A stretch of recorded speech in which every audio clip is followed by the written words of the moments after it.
जी ने कहा, राजन, इंद्र अपने यज्ञ के लिए मुझे पहले ही वर्ण कर चुके हैं, उनका यज्ञ पूरा कराकर मैं तुम्हारा यज्ञ कराऊंगा, तब तक मेरी प्रतीक्षा करो। ये बात सुनकर राजा निमि बड़े ज्ञानी महात्मा थे। उन्होंने विचार किया कि कल का क्या भरोसा, प्राण रहे कि न रहे, और वशिष्ठ जी इंद्र का यज्ञ कराने चले गए। परम ज्ञानी महात्मा निमि ने कि ये जीवन तो क्षणभंगुर है, कल के लिए भगवत कार्य नहीं रोकना चाहिए, तो मुझे विलंब करना उचित नहीं है, ऐसा ज्ञान उनके हृदय में स्फुरित हुआ महाराज निमि के।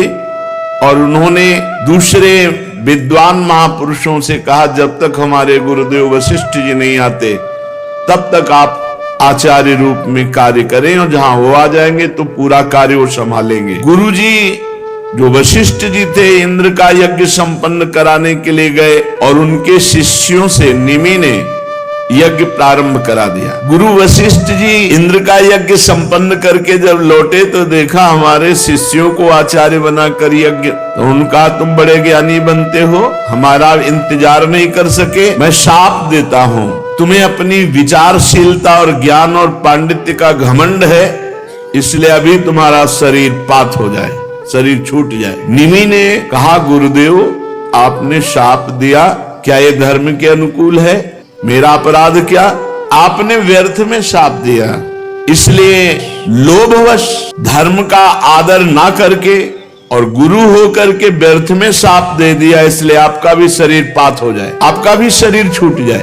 निमि महाराज तप और ज्ञान से संपन्न विदेहराज निमि तत्काल लागू हुआ, गुरुदेव का भी शरीर पात हो गया, और गुरु वशिष्ठ जी भगवान के स्वरूप तत्काल लागू हुआ, शिष्य का भी शरीर छूट गया। वशिष्ठ जी ने अपना शरीर त्याग कर मित्रा वरुण के द्वारा उर्वशी के गर्भ से जन्म ग्रहण किया।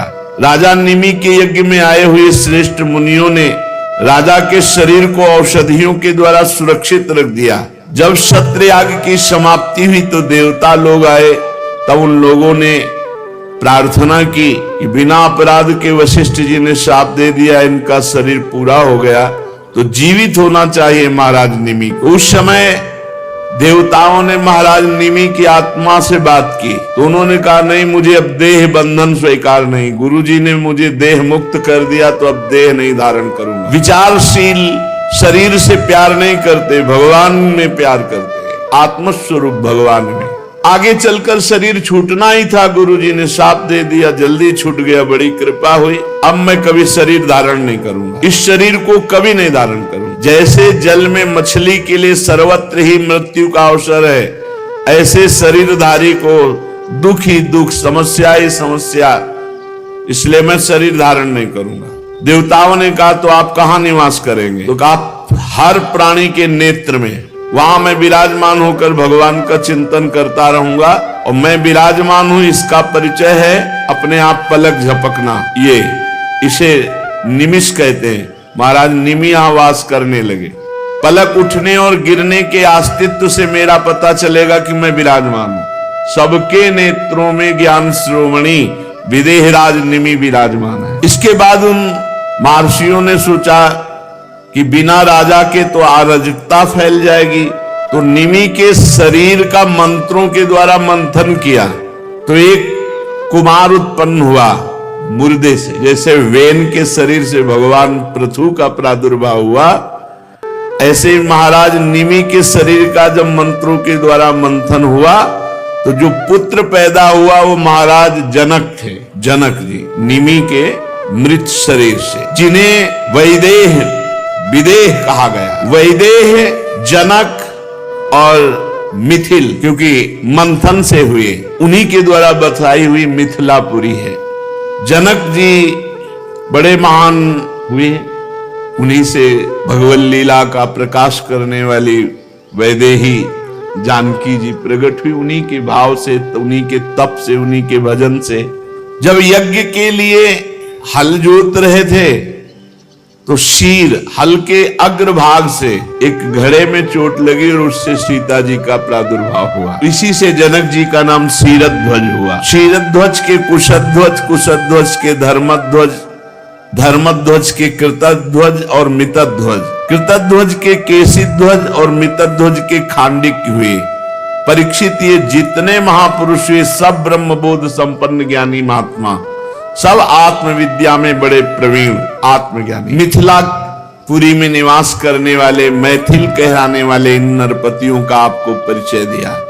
ये सब के सब गृहस्थ में होते हुए सिद्ध ज्ञानी महात्मा हुए, द्वंद्वों से मुक्त हुए। याज्ञवल्क्य आदि बड़े बड़े योगेश्वर इन पर महान कृपा करके सत्संग करने जाते थे। यही जनक जी भगवान सुखदेव जी के भी गुरु जी कहे गए। परीक्षित, अब मैं तुम्हें अभी तक सूर्य वंश सुनाता रहा, अब चंद्रमा के पावन वंश का वर्णन करता हूं। इस वंश में महाराज पुरवादि बड़े बड़े पवित्र कीर्ति राजाओं का कीर्तन किया जाता। इसी में भगवान श्री कृष्णचंद्र जी का अवतार होता है। सूर्य वंश में भगवान श्री रामचंद्र जी और चंद्र वंश में भगवान कृष्णचंद्र जी। शास्त्र सिर वाले विराट पुरुष भगवान नारायण के नाभि सरोवर के कमल से ब्रह्मा जी की उत्पत्ति हुई। ब्रह्मा जी के पुत्र हुए अत्रि। वे अपने गुणों के कारण ब्रह्मा जी के समान ही थे। उन्हीं अत्रि के नेत्रों से अमृतमय चंद्रमा का प्रादुर्भाव हुआ। चंद्रमा अत्रि ऋषि के नेत्रों से प्रकट हुए। ब्रह्मा जी ने चंद्रमा को ब्राह्मण, औषधि और नक्षत्रों का अधिपति बना दिया। तीनों लोकों पर चंद्रमा ने विजय प्राप्त की और राजस्व यज्ञ किया। और बड़ा विचित्र है, अत्रि जैसे महापुरुष के नेत्रों से प्रकट होने वाले चंद्रमा जो ही तीनों लोकों पर विजय प्राप्त करके राजस्व यज्ञ की सफलता प्राप्त हुई तो एक घमंड बढ़ गया। चंद्रमा को घमंड बढ़ गया। को नरस जन्मा जगमाही प्रभुता पाहि जाहि मदनायो। भारी अपराध हो जाता है घमंड से, अभिमान से। बृहस्पति जी की पत्नी तारा बहुत सुंदर थी। देवगुरु बृहस्पति, बिल्कुल ऐसा नहीं करना चाहिए, लेकिन घमंडी चंद्रमा ने भारी अपराध कर दिया।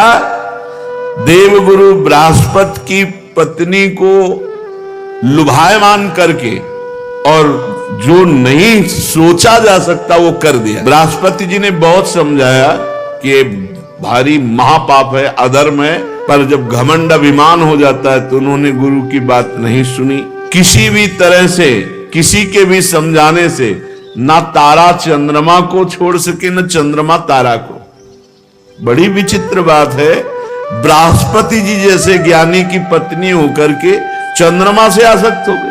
और चंद्रमा इतना सब सुख व्यवस्था है, जब त्रिभुवनपति पद प्राप्त हुआ तो फिर गुरु की पत्नी, गुरु पत्नी गामी जैसा महत अपराध। मतलब ये बड़ों में ऐसी गलती पाई गई। इससे पता चलता है कि ये पद, ये प्रतिष्ठा, ये ऐश्वर्य, ये रूप, ये सब नरकगामी बनाने वाला है।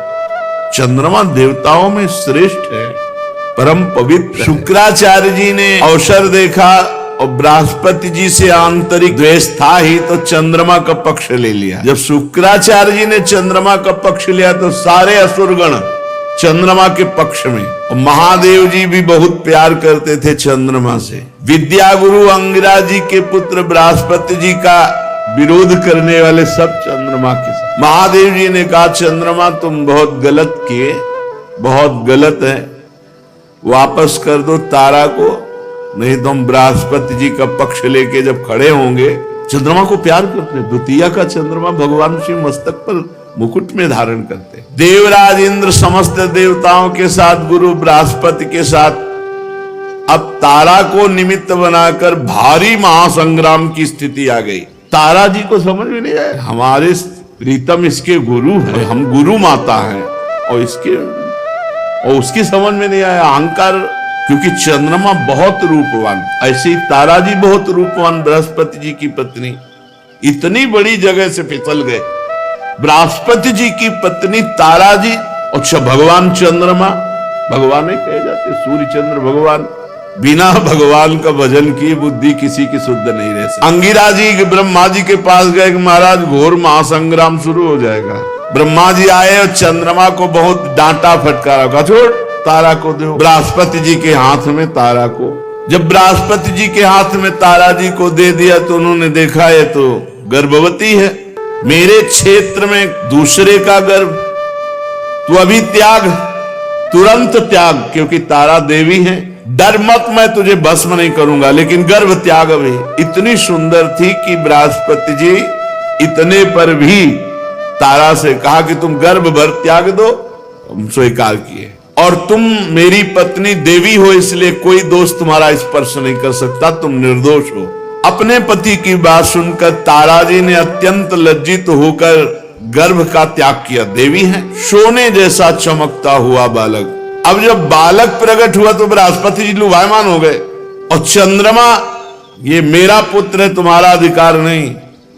बृहस्पति जी से कहा तो अरे अब तो घुटने टेक देने चाहिए कि सब कुछ प्रभु आपका, गलती क्षमा करो। चंद्रमा ने कहा ये तेजस्वी पुत्र मेरा है, आपका नहीं, और आप ध्यानस्थ होके देख लो कि मेरा है कि नहीं। समस्त ऋषियों ने तारा से कहा तुम ही बता दो किसका है।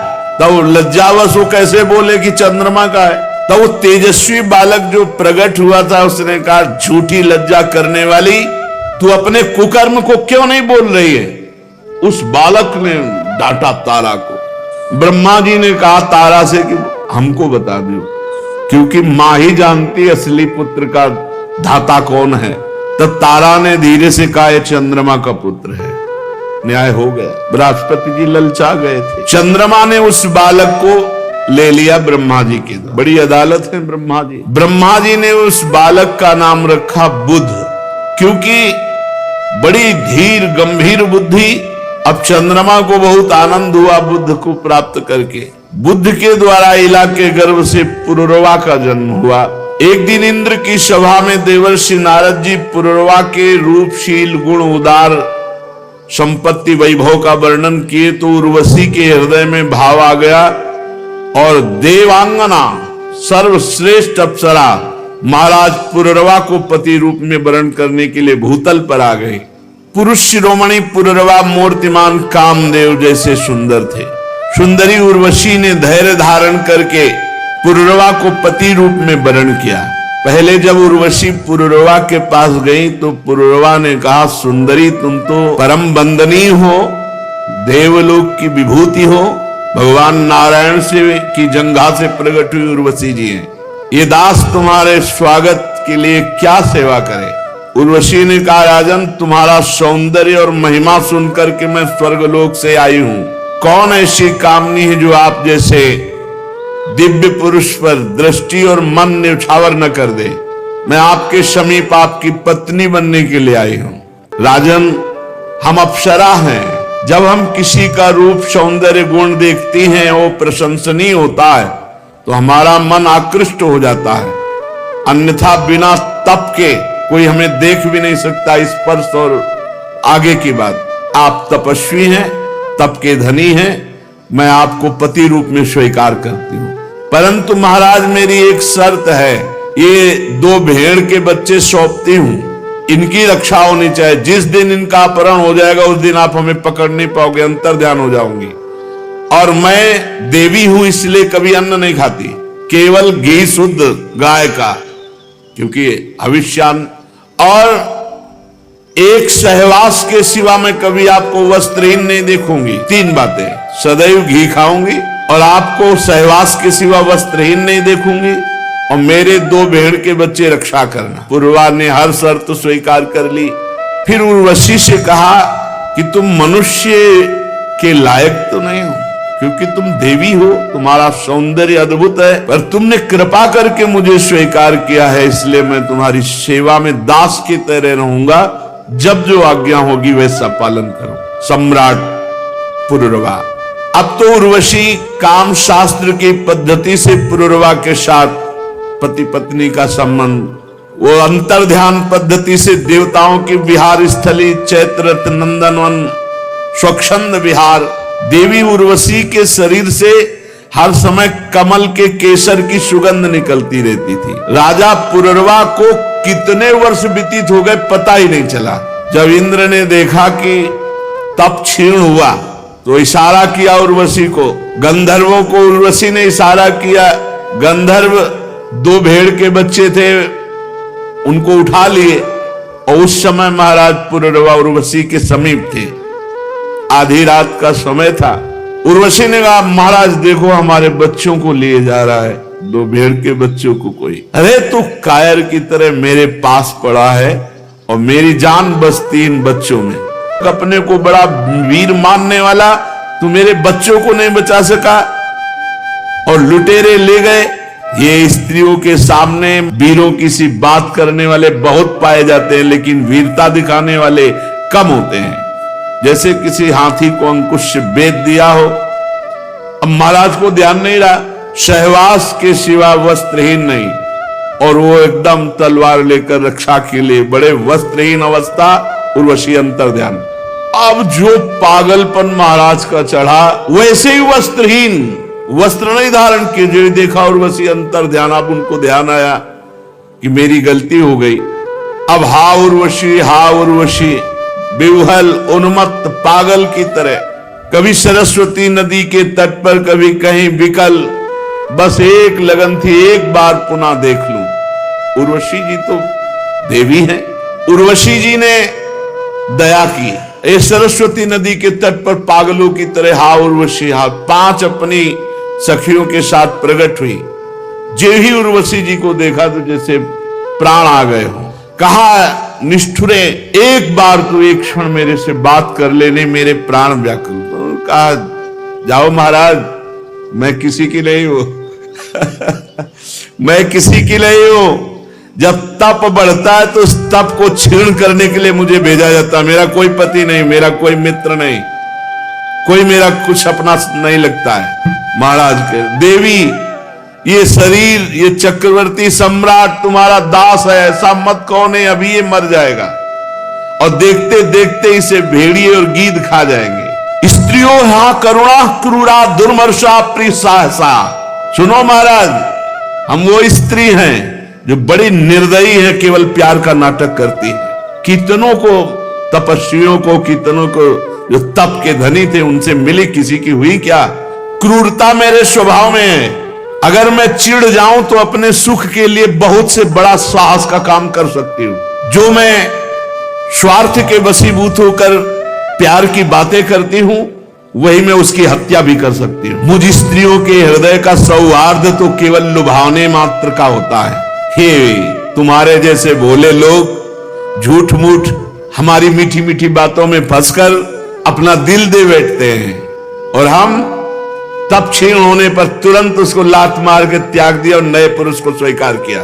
यहां तो तप है, देवी है। मृत्यु लोक में अगर अपने सुख से बढ़कर सुख मिलने वाला है, ये सुंदरता का घमंड, ये भोगेश्वर की लालसा बहुत बड़े बड़े तक है। इसीलिए ब्रह्मा भी नमस्कार करते हैं जो भगवान का भजन करने वाले शरणागत भक्त हैं। फिर भी तुम धीरज धरो, राज राजेश्वर हो, घबराओ मत। तुम्हारी ऐसी ही लालसा है तो तुम्हारा विशुद्ध प्रेम देखकर हम तुम्हें एक वरदान देते हैं। साल में एक बार आएंगी और तुम्हें दर्शन दे के चली जाएंगी, साल में एक बार। राजा पुरुरवा से और उर्वशी से जो संतान हुई, वो आगे इस चंद्र वंश को बढ़ाने वाली हुई। एकादशी स्कंद में पुरुरवा को जब उर्वशी से वैराग्य हुआ, तब जो वचन आगे आएंगे। महाराज पुरुरवा सिर्फ उर्वशी का ध्यान करते थे, उर्वशी के ध्यान में। सोचो, अगर भगवान की एक झलक हो जाए तो फिर कैसे कोई छोड़ सकता है? ये तो मायाकृत शरीर है। महाराज पुरुरवा बहुत सी यज्ञ की, अग्नि देवता को रिझाया और उर्वशी लोक की इच्छा की, वो उर्वशी से मिले यज्ञों के द्वारा, यजन करके। त्रेता के पूर्व सतयुग में एकमात्र प्रणव ही मंत्र था, ओम।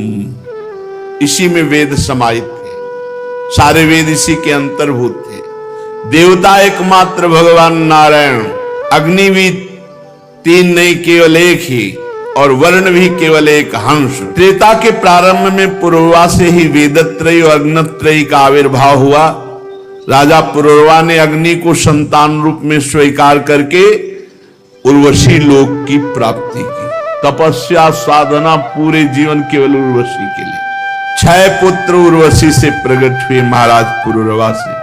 आयु, श्रुतायु, सत्यायु, रय, विजय और जय। श्रुतायु का पुत्र था वसुमान, सत्यायु का श्रुतंजय, रय का एक और जय का अमित, विजय का भीम, भीम का कांचन, कांचन का होत्र, होत्र का पुत्र जन्म, ये वही जन्नु थे, ये तपपरायण थे और भगीरथ जी गंगा जी ले जा रहे थे। तो ये ही इनके आश्रमों तुम अंजुली बांधियो गंगा जी को पी गए। अब भगीरथ ने कहा महाराज हमारे पुरखे तो वैसे ही रह गए, आप तो पूरी गंगा जी पी गए, पूरी गंगा जी पी गए। तो बड़ी प्रार्थना की, तब जन्म ऋषि ने गंगा जी को, तो उनका जाह्नवी नाम पड़ा इसी से। अंजलि में लेकर के जैसे अगस्त जी समुद्र पी गए थे, ऐसे जन्नु जी गंगा जी पी गए थे। जन्नु का पुत्र था पुरु, पुरु का बलाक, बलाक का अजग, अजग का कुश, कुश के 4 पुत्र कुशाम्बु, तनयवश और कुशनाभ। इनमें से कुशाम्बुद के पुत्र हुए महात्मा गाधी, विश्वामित्र जी के वंश। गाधी की कन्या का नाम था सत्यवती, बहुत ही सुंदर पवित्र स्वभाव वाली। तो ऋषि ने देखा गाधी की कन्या सत्यवती को, तो जाकर के गाधी जी से कहा कि अब मेरे मन में इच्छा हुई कि मैं गृहस्थी बनूं, तो आपकी पुत्री को देखकर मेरे मन में आया, तो आप मुझे दान कीजिए। ऋषि महात्मा ऐसे, अब वो ना तो नहीं कर सकते थे, सांप का भय है। तो उनका महाराज हमारी कन्या की एक शर्त है, 1000 ऐसे घोड़े लाके आप भेंट में दीजिए जिनका सारा शरीर श्वेत का हो, एक कान केवल श्याम वर्ण हो। 1000 घोड़े, क्योंकि उन्होंने सोचा कहां से लाएंगे ऋषि मुनि। गादी जी की ये बात सुनी, ऋषि मुनि ने ध्यान किया ऐसे घोड़े कहां है, तो पता चला वरुण जी के पास। तो सीधे वरुण जी के पास गए और आदेश किया 1000 घोड़े दे दो, उन्होंने तुरंत दे दिए। ऋषियों में बड़ी सामर्थ्य। अब तो कोई प्रश्न नहीं रह गया महाराज गाधी के, अब तो देना पड़ेगा। तो सत्यवती जी को ऋषिक मुनि के हाथ पाणी ग्रहण करा। काफी समय हो गया, वो अपने ब्रह्म ध्यान में ही रहते, कभी वार्ता ही नहीं करते सत्यवती से। केवल मन आया था गृहस्थ धर्म में जाएंगे, पर इन महान सती साध्वियों की भी कि कभी उनकी साधना में कोई विघ्न नहीं। एक दिन गाधी जी की पत्नी ने कहा, तुझे पता नहीं तेरे पति कितने सामर्थ्यवान तपस्वी हैं, बात कर, मेरे भी कोई संतान नहीं तेरे सिवा और तेरे भी कोई संतान नहीं। दोनों ऋषि एक दिन जब ध्यान से उठे तो चरणों में गिर करके सत्यवती जी ने कहा कि हमें और हमारी मां को संतान की इच्छा है। महर्षि ऋषिक ने कहा ठीक है। एक चरु पकाया और चरु पका करके 2 भागों में अलग अलग किया। एक चरु अपनी पत्नी के लिए, एक सास के लिए, और दोनों को अलग अलग बताया। सास को बट वृक्ष का आलिंगन करना और पत्नी को कहा पीपल वृक्ष का आलिंगन करना। सत्यवती की मां ने समझ लिया कि बाबा बहुत जोर का तपस्वी है, अपना संतान वाला चरु जरूर खास बनाया होगा।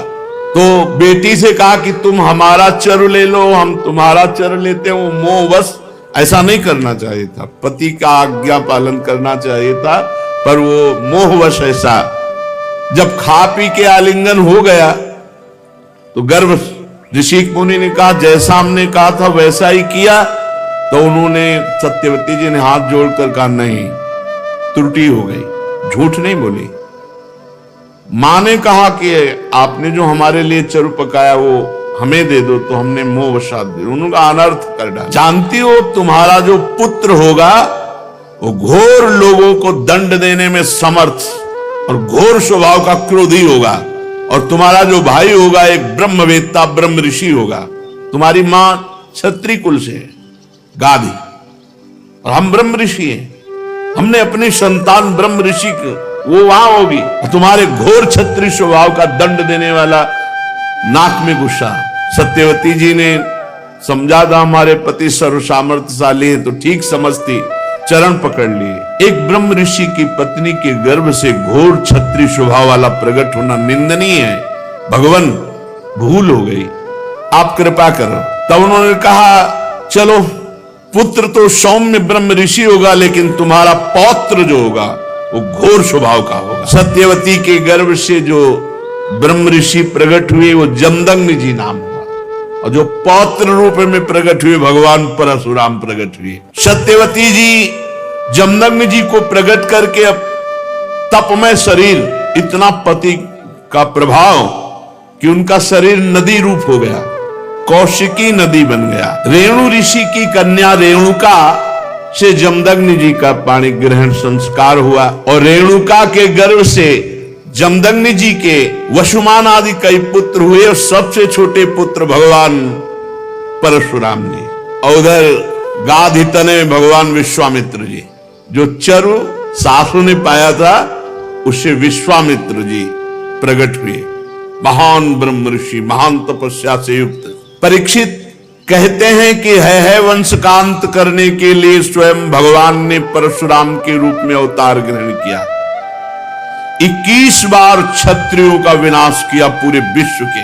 राजा परीक्षित ने पूछा, प्रभु क्या अपराध हो गया क्षत्रियों से कि भगवान परशुराम जी ने 21 बार घूम घूम करके पूरे भूमंडल से क्षत्रियों का विनाश किया।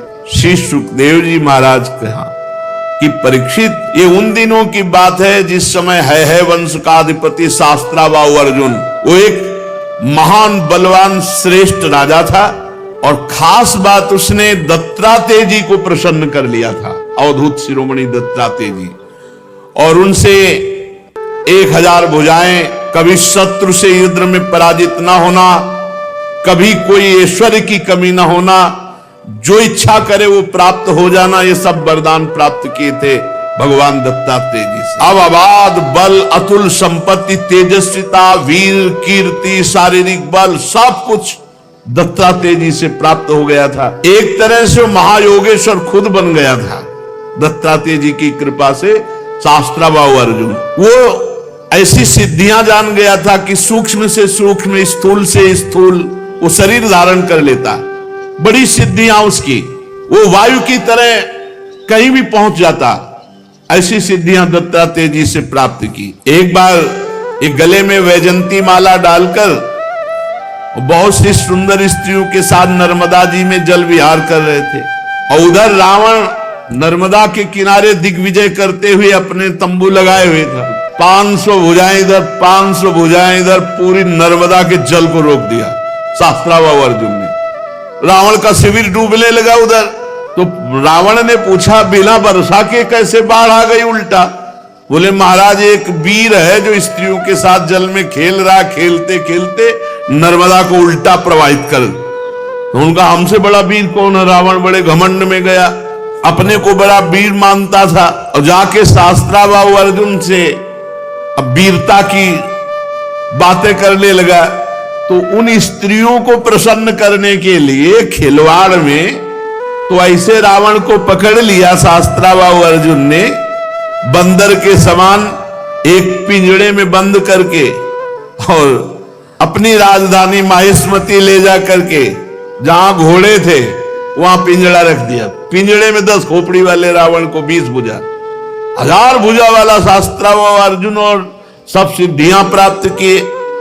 तब महाराज पुलस्त जी को पता चला कि दिग्विजयी रावण घोरसार में एक पिंजड़े में बंद है। तब जाके शास्त्राबाहु अर्जुन के सामने गए तो शास्त्राबाहु अर्जुन ने पूजन किया, क्योंकि पुलस्त ऋषि, तो उन्होंने आज्ञा करी कि छोड़ दो, हमारा नाती है। छोड़ दिया रावण को। अब शास्त्राबाहु अर्जुन का अभिमान बढ़ता चला गया, क्योंकि दिग्विजयी रावण जैसे को बंदी बना लिया। अब वो एक दिन शिकार खेलने के लिए अपने परिकर के साथ जंगल में गया तो प्यास लगी, तो पास में जमदग्नि जी का आश्रम था। तो जमदग्नि ऋषि के आश्रम में पहुंचे। मुनि ने देखा कि बहुत बड़ा राजा आया हुआ है, तो इसका स्वागत, राजा भगवान का स्वरूप है। अब जंगल में वो एक कंदमूल फल, तो कामधेनु जमदग्नि जी की गाय का नाम था। जो इच्छा करो वो प्रकट कर दे। अब मंत्री, सेना और राजा का स्वागत करना है तो वैसे ही सेवक, वैसे ही सामग्री, सब व्यवस्था। शास्त्राबाहु अर्जुन ने कहा कि बाबा जी के पास ऐसी व्यवस्था कहां से हो सकती है कि इतने सैनिक, इतने सेवक, इतनी धातुओं के पात्र और भोजन सब। बोले, कहीं कोई रसोईया नहीं, सब एक गाय का चमत्कार है। बोले, ऐसी गाय तो हमारे पास होनी चाहिए, संत के पास क्या। अब जमदग्नि मुनि का ऐश्वर्य कामधेनु से था, तो चिढ़ गया शास्त्राबाहु, जबकि प्रसन्न होना चाहिए कि इतना बढ़िया स्वागत किया। और उसने आदेश किया जमदग्नि ऋषि से कि कामधेनु हमारे सैनिकों को दे दो। जमदग्नि जी ने कहा नहीं, ये तो यज्ञ के हविष्यान्न के लिए, अतिथि सेवा के लिए है। तो कहा मैं एक बार केवल कहता हूं, दोबारा छीन लेता हूं। शास्त्राभाव अर्जुन ने आदेश किया कामधेनु को बंदी बनाकर ले चलो। अब कामधेनु डकराती हुई बलपूर्वक शास्त्राभाव अर्जुन महिष्मतीपुरी ले गए। जब शाम के परशुराम जी आए तो आश्रम सब उजड़ा हुआ। मां से पूछा, उन्होंने बताया कि सारा का सारा दुष्टता का वृत्तांत शास्त्राभाव अर्जुन है वंशी। भयंकर फरसात हाथ में लिए हुए परशुराम जी जैसे किसी महामत वाले सिंह को कोई दबा नहीं सकता, ऐसे गरजते हुए महिष्मतीपुरी गए। अभी वो मस्ती में था कि प्रवेश ही नहीं कर पाया था कि भगवान परशुराम जी पहुंच गए। परशुराम जी की बड़ी विलक्षण झांकी थी। हाथ में परशुराम, मस्तक पर जटा का मुकुट त्रिपुंड लगा हुआ। जे भी शास्त्राभाव अर्जुन झपटा, भगवान परशुराम जी ने जो जटाएं सूर्य की तरह चमक रही थी खोल लिया और हाथ में फरसा धारण करके बात की बात में सारी सेना को विध्वंस करके और उसके 1000 भुजाएं जो भगवान अवधूत शिरोमणि दत्तात्रेय जी के द्वारा दी थी, सब काट के गिरा दी। फरसे का ऐसा प्रहार कि कोई सामने नहीं बचा। बाहें जांघें सब काट काट के। परशुराम जी के बाणों से जब है पति का सर्वनाश हो गया तो 10,000 लड़के थे शास्त्राभाव अर्जुन के। 10,000 भगवान परशुराम जी तो 10,000 लड़के तो अभी नहीं थे इनके साथ, ये अलग थे। सब पूरे परिकर सहित शास्त्राभाव अर्जुन को मार डाला भगवान परशुराम जी ने। कामधेनु छुड़ाकर आश्रम में ले आए। महिष्मतीपुरी के शास्त्राभाव अर्जुन का विनाश बड़ा आश्चर्य में। जमदग्नि जी ने कहा हाय हाय परशुराम, तुम क्या उपद्रव करते हो? अरे राम राम, वो राजा था, गाय ले जा रहा था, ले जाने देते, तुमने हत्या क्यों कर दी? राजा सर्वदेवमय होता, तुमने अपराध किया। अरे हम लोग ब्रह्म ऋषि हैं, क्षमा हमारा बल है। संसार हमको इसीलिए पूजता है क्योंकि हम क्षमावान हैं। तुम्हारे ब्रह्मा जी भी क्षमा के बल से ही ब्रह्म पद पर स्थित है। ऋषियों की शोभा क्षमा होती है, ये सर्वशक्ति प्रदर्शन नहीं। भगवान तुम पर प्रसन्न हो, अब तुम तप परायण हो, तुमने अपराध किया, राजा का वध किया, ये ब्रह्म हत्या से भी बढ़कर है। जाओ तीर्थों का सेवन करते हुए तप करो और इसका प्रायश्चित कर डालो। भगवान परशुराम जी घुटने टेक कर जमदग्नि जी के आगे जो आज्ञा। अब 1 वर्ष तीर्थ यात्रा करके अपने आश्रम पर आए। परशुराम जी की माता रेणुका गंगा तट पर संध्या के लिए गंगा जल आदि लेने गई थी। वहां एक गलती हो गई माता जी से। आज सत्संग में कहा नेत्र वाणी कान संभाल के नहीं अपराध बन सकता किसी से भी। तो वहां गंधर्वराज चित्ररथ अप्सराओं के साथ जल विहार कर रहा था। गंधर्वराज के जल विहार करते समय अंग प्रत्यंग और अप्सराओं की वो क्रीड़ा माताजी कुछ क्षण देखती रही। अच्छा लगा, बस कोई कामना नहीं हुई, कोई मलिनता नहीं आई, बस देखती रही, अच्छा लगा।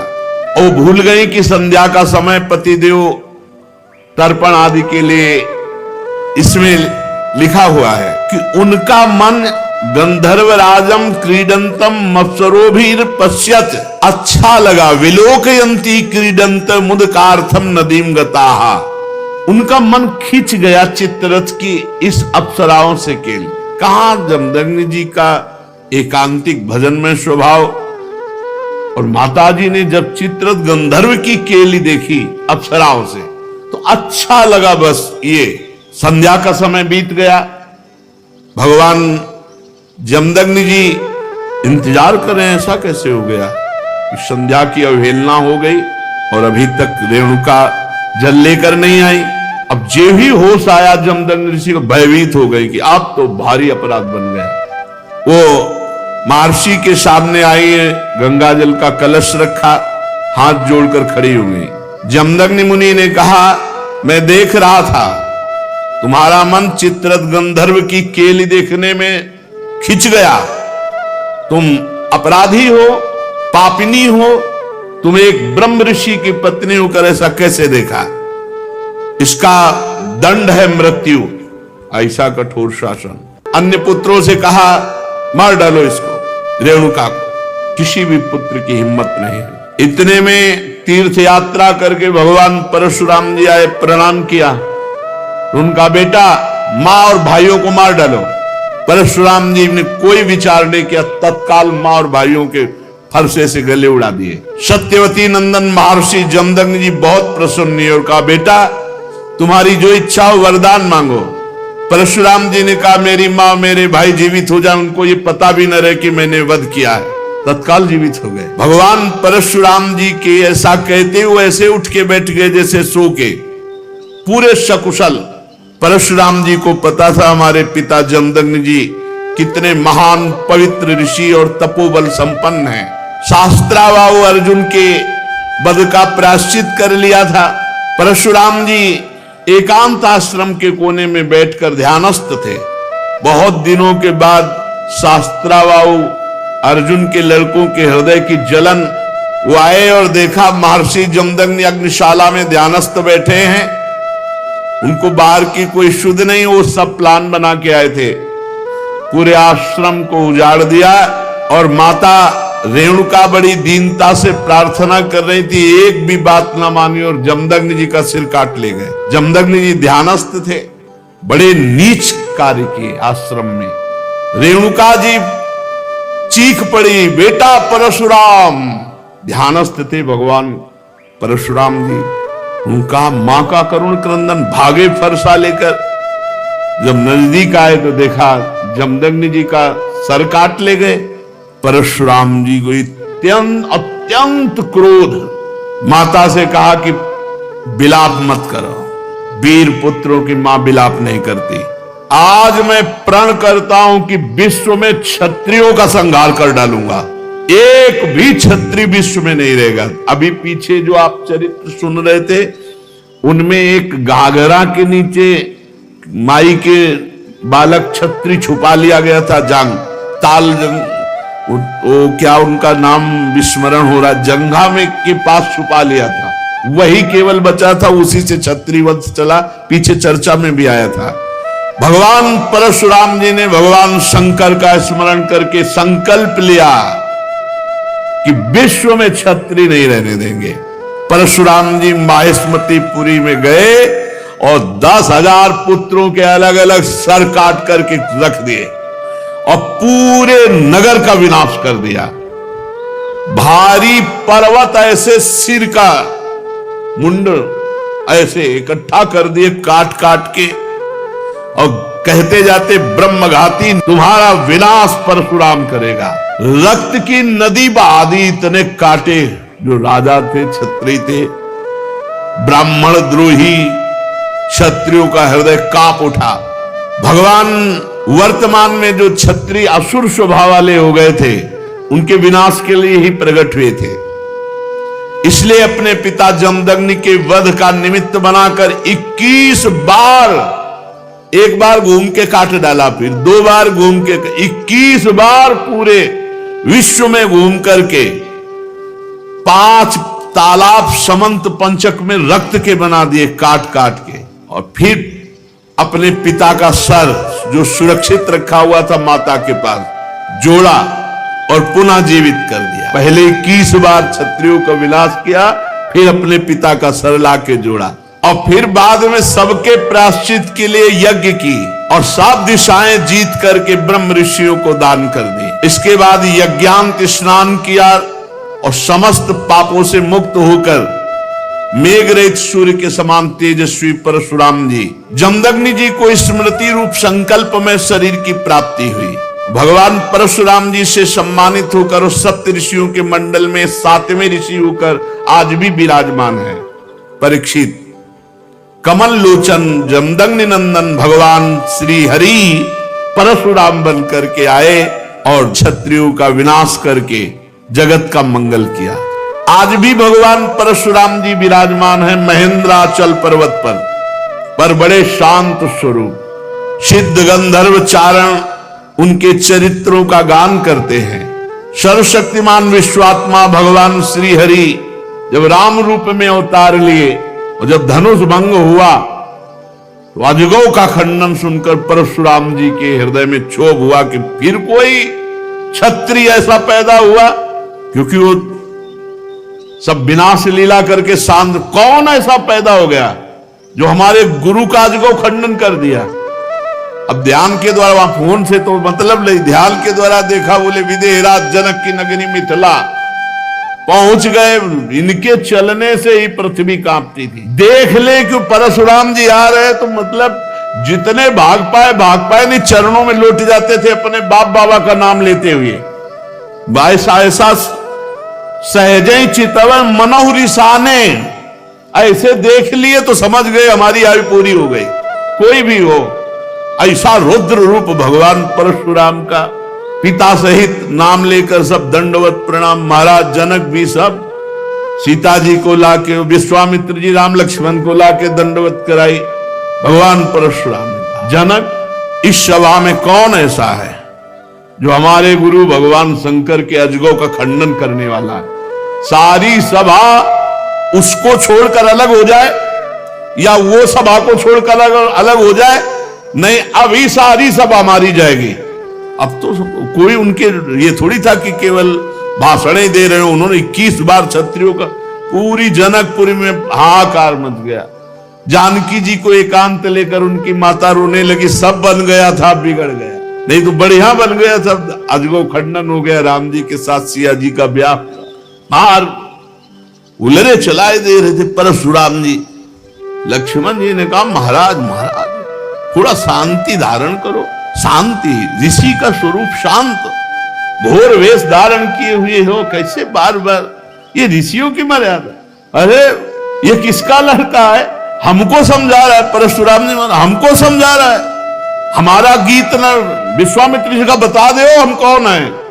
अरे लक्ष्मण जी ने कहा, गुरु जी के बताने की जरूरत नहीं, आप कई बार बता चुके हो। आपने तो अपने मुख से कई बार बताया कि आपने फरसा से क्षत्रियों को काटा, ये वो खूब बता चुके हो। महाराज यहाँ कुमड़ बतिया को नाही, जे तर्जनी देख मर जाही।